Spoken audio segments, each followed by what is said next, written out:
Corona काल में सुरक्षा कर्मियों पर काम का दबाव बढ़ गया है। इससे सुरक्षा कर्मियों के जवानों के बीच झड़प और खूनी संघर्ष की घटनाएं सामने आ रही हैं। इस बीच जवानों में खुदकुशी की घटनाएं भी बढ़ी हैं। नारायणपुर की घटना के बाद सीएम ने इसे गंभीरता से लेते हुए निराकरण करने के निर्देश दिए। सीएम भूपेश बघेल के निर्देश के बाद डीजीपी आज पुलिस अधिकारियों के साथ एक बैठक ले रहे हैं। इस बैठक में पुलिस और सुरक्षा कर्मियों पर दबाव कम करने को लेकर चर्चाएं हो रही हैं।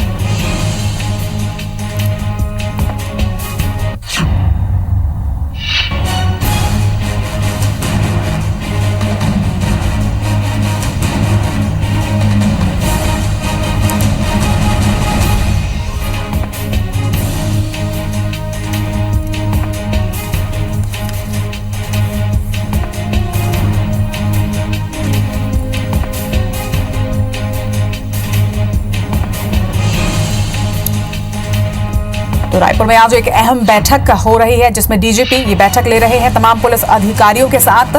और इस बैठक में पुलिस और फोर्स पर बढ़ते दबाव को लेकर चर्चा हो रही है। सीएम के निर्देश के बाद अधिकारियों के साथ डीजीपी आज ये एक अहम बैठक ले रहे हैं, जिसमें चर्चा भी हो रही है। इसके साथ साथ कुछ अहम फैसले भी हो सकते हैं। और इस खबर पर हमारे साथ हमारे संवाददाता जुड़ रहे हैं। रायपुर से हमारे साथ जुड़ रहे हैं राजेश मिश्रा, वहीं जगदलपुर से हमारे साथ जुड़ रहे हैं नरेश मिश्रा।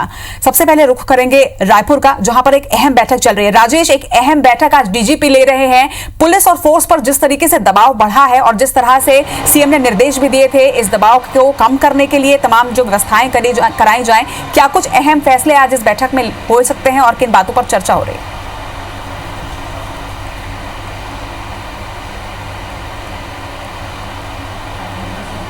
देखिए, जैसे कि मैं आपको बता दूं कि कोरोना काल में अगर सबसे ज़्यादा किसी के ऊपर काम का दबाव समझ में आ रहा है तो वो पुलिस फोर्स और जवानों पर है। तो वो दबाव के कारण कई बार हम अगर देखें, पिछले दिनों अगर बात करें, नारायणपुर इलाके में एक घटना हुई थी जहां पर एक जवान ने अपने साथियों पर फायर कर दिया था, जिसमें 2 जवानों की मौत हो गई थी और एक जवान बुरी तरह घायल हुआ था। और इसके पहले भी कुछ खुदकुशी की घटनाएं हो चुकी है, मारपीट और लड़ाई झगड़े, खूनी संघर्ष तक की स्थिति जवानों के बीच निर्मित हो चुकी है। इन सब बातों को गंभीरता से लेते हुए मुख्यमंत्री ने डीजीपी को निर्देश दिया है कि ये जो मनोवृत्ति जवानों में बढ़ रही है, ये जो इसकी वजह का पता लगाएं और इसको किस तरह से दूर किया जा सकता है, इसके लेकर निर्देश दिए हैं। और आज इसी को लेकर अभी जहां हम खड़े हैं पुलिस मुख्यालय, नए पुलिस मुख्यालय में, वहां पर डीजीपी तमाम अफसरों की जो है इस संबंध में बैठक ले रहे हैं, जिसमें एडीजी अशोक जुनेजा हैं, बिलासपुर आईजी हैं, रायपुर आईजी हैं, दुर्ग आईजी हैं, तमाम अफसर लोग मौजूद हैं। और इसमें मनोरोग चिकित्सक को भी यहाँ पर बुलाया गया है। तो जिस तरह से इस पूरे अफसर बैठकर इस बात पर विचार विमर्श कर रहे हैं कि आखिर पुलिस के जो दबाव बन रहा है उसकी वजह क्या है, एक तो वो जानकारी ले रहे हैं, इसके अलावा ये दबाव को किस तरह से कम किया जा सकता है। तो ये 2 पहलुओं पर चर्चा हो रही है। साथ ही साथ जब हमारी इस संबंध में डीजीपी से बातचीत हुई तो उनका यह कहना है कि उन्होंने इस तरह की जो घटनाएं रही उसको देखते हुए तमाम जो वरिष्ठ अफसर हैं, एसपी, आईजी, सभी उनको एक निर्देश दिया है कि जवानों पर नजर रखें, जवानों पर समय समय पर बात करते रहें, उनसे काउंसलिंग करते रहें। और अगर किसी जवान की हरकत अगर कुछ असामान्य नजर आती है तो जो उनके अफसर हैं वो इस पर विशेष नजर रखें और तत्काल इस बात की जानकारी अपने वरिष्ठ अफसरों को दें। और कोशिश ये करें कि जवान, जो पुलिस के जवान हैं, उन पर कोई अतिरिक्त दबाव, मानसिक दबाव ना पड़े, क्योंकि उन पर अगर मानसिक दबाव बढ़ेगा तो उनके पास हथियार रहते हैं और फिर ऐसी स्थिति में खूनी संघर्ष की स्थिति निर्मित हो जाती है। तो इन सबको देखते हुए आज गहन विचार विमर्श यहाँ पर किया जा रहा है। और जो जानकारी ऐसी मिली है कि कुछ ना कुछ इसमें कुछ फैसला लिया जा सकता है कि जैसे जवानों की समय समय पर काउंसलिंग हो और उनको दिशा निर्देश दें कि अगर उनको कोई पारिवारिक परेशानी हुई है, किसी प्रकार की कोई परेशानी, तो अपने अधिकारी से संपर्क करें। और डीजीपी ने तो यहाँ तक के निर्देश जारी कर दिया है कि अगर किसी को ज़्यादा परेशानी हो रही है और उनके अफसर उनकी बात को नज़रअंदाज कर रहे हैं तो उनके पास डायरेक्ट आकर भी मिलकर अपनी परेशानी बता सकते हैं। तो कुल मिलाकर आज की बैठक का एजेंडा ये है कि पुलिस पर, जवानों पर इस कोरोना काल को देखते हुए जो मानसिक दबाव बढ़ा है उसको किस तरह से कम किया जाए। और इसी को लेकर विचार विमर्श यहाँ पर अफसर बैठकर यहाँ पर कर रहे हैं, जिसमें मनोरोग चिकित्सक भी हैं। तो ये आज इस बैठक के बाद ये तय हो जाएगा कि किस तरह की क्या नई स्कीम छत्तीसगढ़ की पुलिस ला रही है, जवानों से किस तरह से बातचीत उनसे किया जा सकता है और किस तरह से उनके मानसिक दबाव को कम किया जा सकता है। ये कुछ देर बाद बैठक खत्म होगी तो डीजीपी खुद इस बारे में निर्णय लेके बताएंगे। जी बिल्कुल। तो इस बैठक में अहम मुद्दा यही है कि किस तरीके से जो मानसिक दबाव है, जो एक प्रेशर जो फोर्स और पुलिस विभाग झेल रहा है, उसे किस तरीके से कम किया जाए। और कुछ अहम फैसले जरूर आज इस बैठक में लिए जाएंगे। हमारे साथ उस क्षेत्र से संवाददाता हमारे साथ हैं नरेश मिश्रा, जो उसी क्षेत्र से आते हैं जहां पर सबसे ज्यादा इस तरीके की घटनाएं आ रही हैं। नरेश, सबसे ज्यादा अगर चैलेंज की बात करें तो बस्तर क्षेत्र में सबसे ज्यादा चैलेंजेस भी हैं और उसी क्षेत्र से इस तरीके की घटनाएं निकलकर सामने आती है। आज एक अहम बैठक जरूर हो रही है जहां पर इस पर पूरी बातचीत हो रही है और कुछ अहम फैसले भी लिए जा सकते हैं। लेकिन क्या लगता है है आपको कि क्या सबसे ज्यादा चैलेंजिंग उस क्षेत्र में होता है? ड्यूटी तो हर कोई कर रहा है, लेकिन इन चैलेंजेस के साथ जिस तरह की घटनाएं निकल कर आ रही हैं, उसकी सबसे ज्यादा क्या वजह यही है कि मानसिक दबाव बहुत ज्यादा है?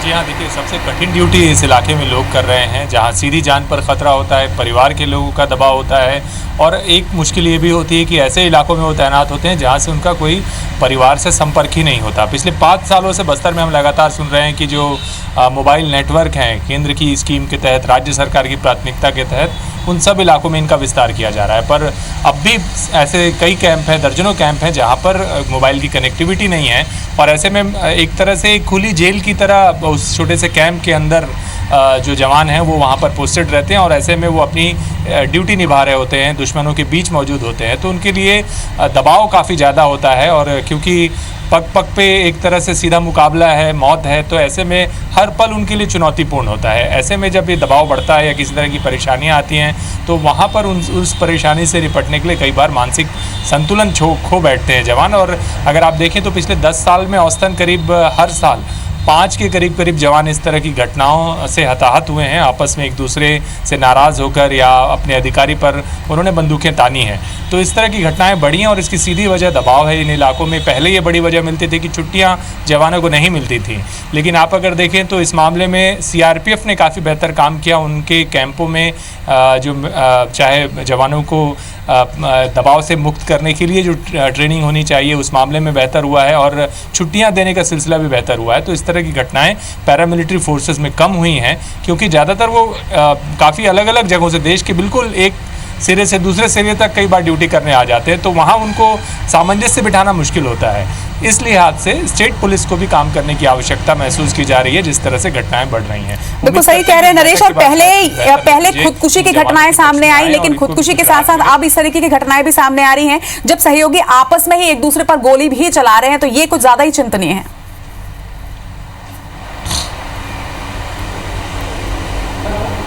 बिल्कुल ठीक कहा आपने, और खुदकुशी की घटनाएं ही शुरुआत में काफ़ी ज़्यादा होती हैं, और आमतौर पर ये तभी होता है, जवान की मनोदशा इस स्थिति में नहीं रहती। कई बार आपने देखा होगा कि गोलीबारी करने के बाद जवान खुद को गोली मार लेते हैं, मतलब वो इस कदर इस दबाव में आते हैं कि अपना जीवन और सामने अपने साथियों के जीवन के प्रति उनका कोई मोह नहीं रह जाता। तो ये मानसिक अवस्था है उनकी, और ये सिलसिला लंबे समय से जारी है, और इस पर एक तरह से एक प्रॉपर ट्रेनिंग पहले तो ये होता था कि सालों लोग किस्टाराम, गोलापल्ली, पहुँचवीन इलाके, वहाँ पर पोस्टिंग रहती थी, और जब बाहर आते तो वो ड्यूटी सामान्य तौर पर नहीं कर पाते थे, इस तरह से मानसिक अवसाद में चले जाते थे।